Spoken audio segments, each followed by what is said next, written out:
What's happening? It's your boy Darren, Big Baby Brand, man. I'm here with Q Jack Apparel, man. Let's talk about it.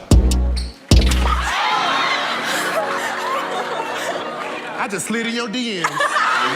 You with Q Jackson Apparel Company. We got Darren Brand here with us today, chilling. Gonna talk about a couple updates. You know what he got going on. So Darren, what's going on with you? Man, let's talk about it, man. Glad to be here, King. Yes, man, sir. Black business. Got me in a 2X, so I'm alright. Been working out. This fit good. You know what I mean? A month ago would have been a little. I would have been sitting up, but we in here. So I got a question for you. What's up, How man? do you feel about homecoming being canceled?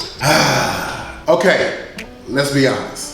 Yeah. If you're going to cancel homecoming, cancel the game. Because all black people need is the game.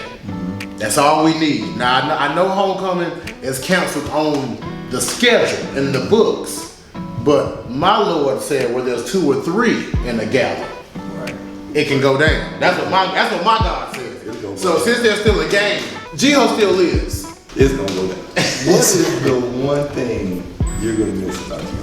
The one thing, just one. Man, just, you know what I miss the most, man? Like, it could be people that you see every day, but when you see them at homecoming, it's different. You know what I'm saying? It could be people you ain't talked to in years, but when you see them at homecoming, it's different. I think it's the camaraderie, man. And you know, most of us follow each other, so hey, I see what you've been doing this year. I'm proud of you. Homecoming is really all about love, man. It's about love. You could take all the drinking and partying away, and it still will be love at the end of the day. It's gonna be love. Yeah, You're right.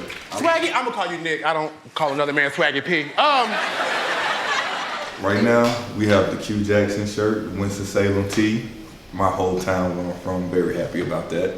www.qjacksonapparelcompany.com.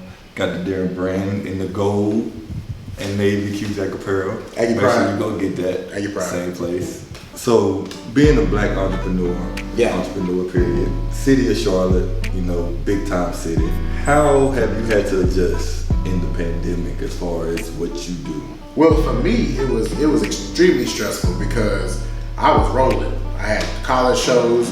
Everybody knows March is a big college time shows as far as like leaving to spring break, coming back from spring break. But one thing I did during the pandemic in the beginning was I was in the process of closing my house. So a lot of stuff hit the fan for me, man. A lot of stuff. Funds stopped coming in, but luckily I was financially stable. I had money put up. I made the right decisions in the past, and I was able to close my house. The main adjustment was not flying. That was the main adjustment, not being able to travel to shows. I'm a real comedian, so I don't get any fulfillment on making people laugh on Instagram. I don't get fulfillment on going viral or 900 comments or none of that, because that's not real. Right. How many times do you actually laugh when you crying and laughing at something?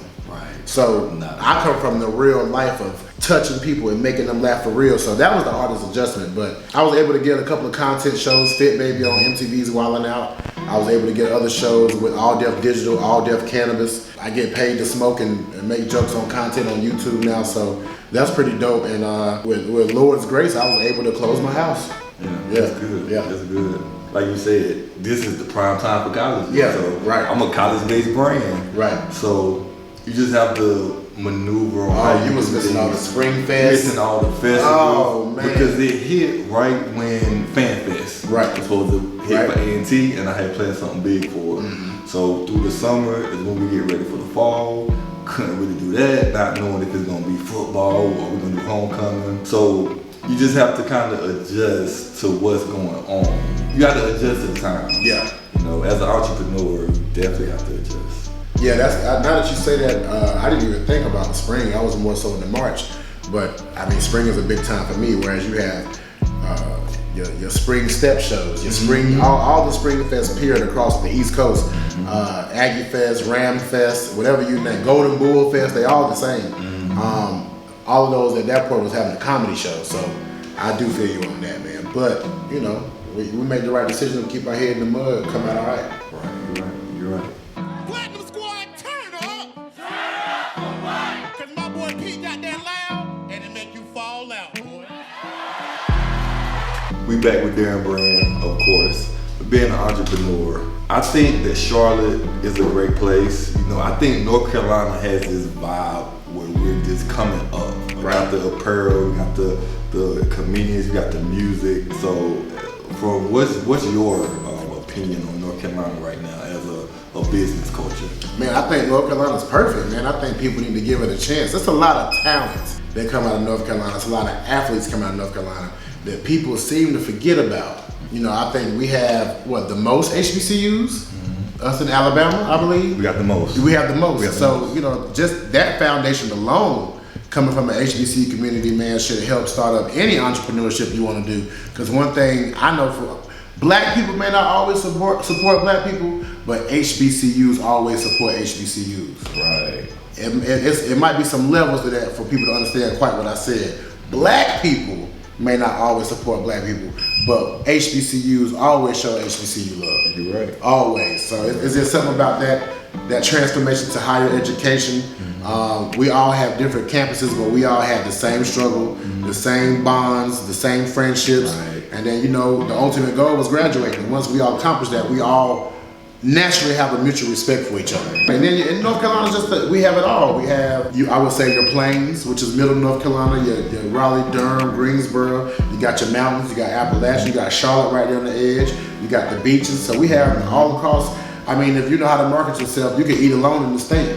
Okay, talking about the HBCU experience. Yeah. I remember my first real HBCU experience that impacted my life. And I see BMWs, I see Mercedes, and I see these people getting dropped off at this school. And I'm like, I'm getting dropped off at like something we don't borrow. Right. So I'm like, oh, this is crazy. It'd be an HBCU. So it killed the whole fact. I'm thinking I'm coming to somewhere that's like poor. Right. Man, these people, they got money.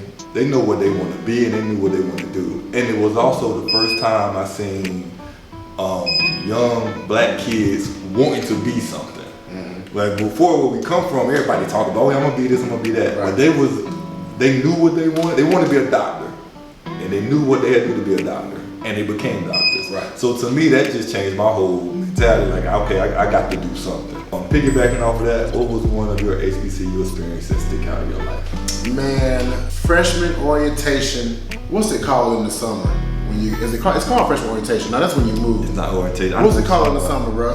Open house? Not open house. I know it's freshman orientation. Is it? Yeah. I feel like I had another name. Anyway, freshman orientation, right?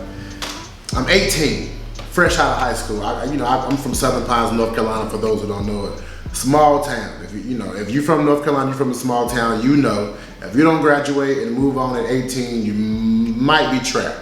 100%. So I go to Greensboro, North Carolina. This bigger town. I wouldn't even call it a city. I was always advanced educationally. I was always advanced. I was in honors algebra, honors geometry. I was with the same 7 black kids from 6th grade to 12th grade. The same 7.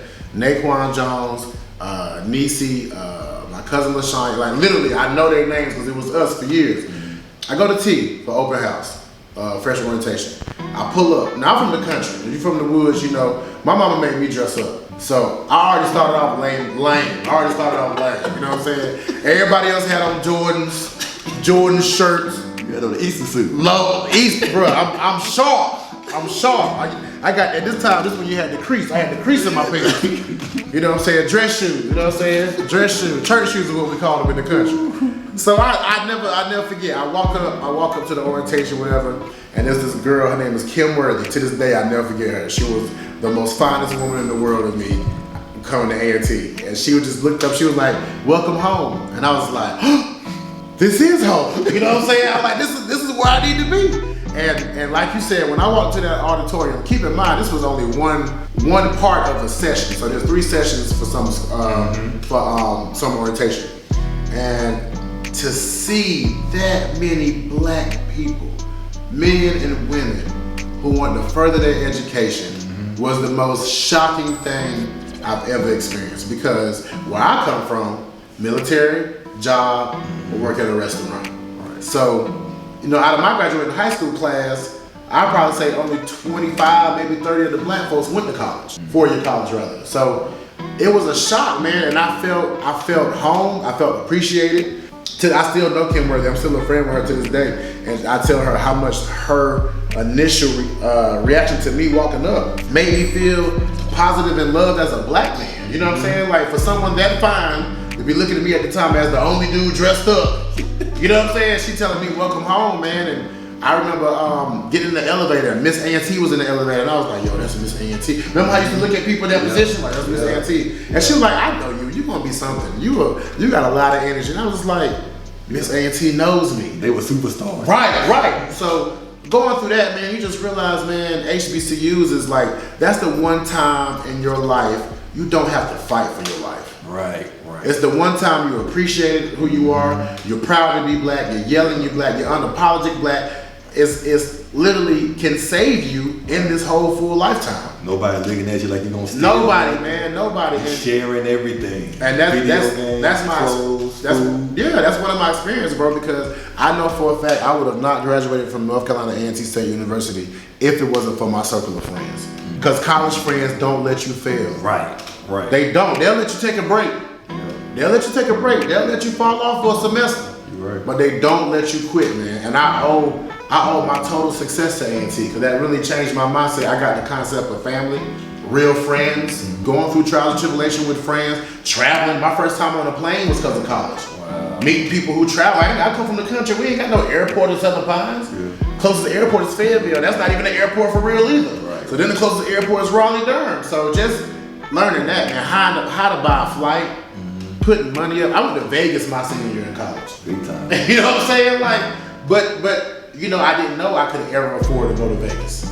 It wasn't expensive looking back at it now, but like college did that, man. College is there for you to make mistakes, gain these experiences, man. It's gonna better you in the long run. Yeah. So just like you, my freshman orientation is what did it, bro. Yeah. And then honestly, all the women, I was just like, no, that's a lot on you at 18. Think about it. To go from high school, right? You in middle school you with the same people, elementary, middle. Yeah. High school's a little bit bigger. You got 3 or 4 middle schools in the same. But then when you go to college, and Miss A&T is right there. Then you got girls from DC, girls from Atlanta. Then you got girls from in the state, Raleigh girls, Durham girls, Charlotte girls, 252, Fayetteville. Oh, come on now. That's why we do it. Don't let them lie to you. That's why we do it. That's why he sell these shirts. That's why I tell these jokes.